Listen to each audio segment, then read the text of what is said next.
Hello everyone, আসসালামু আলাইকুম। আজকে আমি নিয়ে এসেছি গরম গরম মচমচে জিলাপি। খেতেও অনেক মজাদার এবং বানাতেও খুব কম সময় লাগে। তো চলুন দেখে নিই বানাতে কী কী উপকরণ লাগে। জিলাপি বানাতে হলে প্রথমে আমাদেরকে শিরা তৈরি করে নিতে হবে। প্রথমে আমি 2 কাপ চিনি দিয়ে দিব, তারপরে দিয়ে দিব 1.5 কাপ পানি।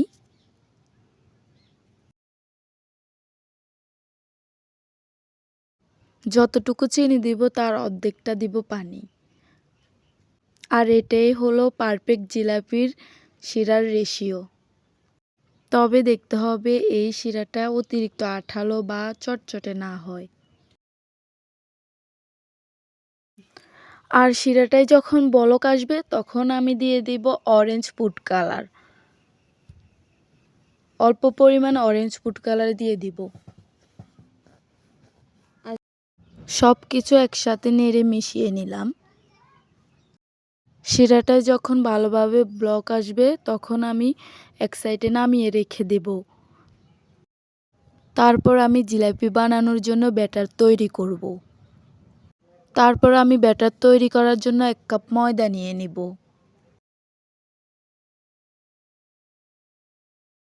তারপর আমি দিয়ে দিব একটা ইনো প্যাকেট, আর এই ইনো প্যাকেটটা আপনারা সবাই চিনেন।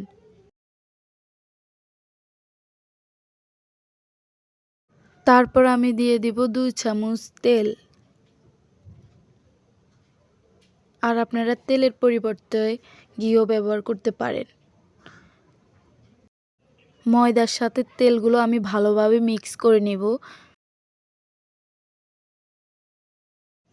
ময়দার সাথে তেলগুলো ভালোভাবে মিক্স করা হয়ে গেলে আমি এগুলো আস্তে আস্তে একটুকু পানি দিয়ে ডোটাকে মিক্স করে নেব, যাতে করে এগুলা ভালোভাবে মিক্স হয়।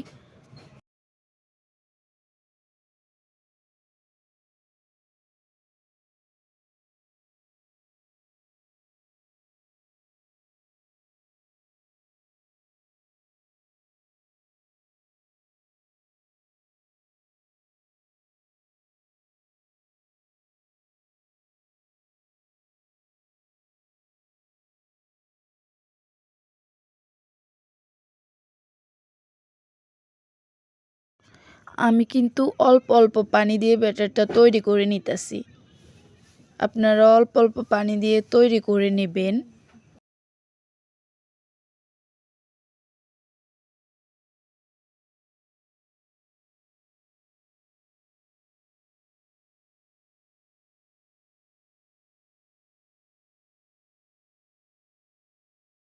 আমি ভালোভাবে ব্যাটারটা মিক্স করে নিয়েছি। আর আমার কাছে কেচাপের বোতল ছিল না, তাই আমি একটা বোতলকে ফুটো করে নিয়েছিলাম। প্যানে তেল বসিয়ে তেলগুলো যখন গরম হয়ে আসবে তখন আমি জিলাপির পেঁচ অনুযায়ী দিয়ে দিব।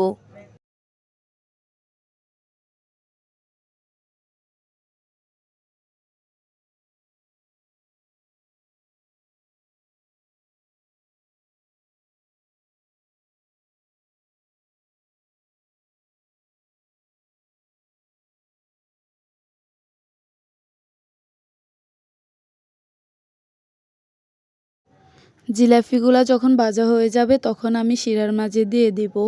তবে খেয়াল রাখতে হবে যে শিরাগুলো যাতে হালকা একটু গরম থাকে। আর আমি জিলাপিগুলোকে শিরাতে 2 মিনিট রাখবো। 2 মিনিট পরে এগুলো উঠিয়ে আমি নিয়ে নেব। আমার জিলাপি বানানো শেষ। আর আমার ভিডিও যদি ভালো লাগে লাইক, কমেন্ট, শেয়ার করে পাশে থাকবেন। সবাই ভালো থাকবেন। আল্লাহ হাফেজ।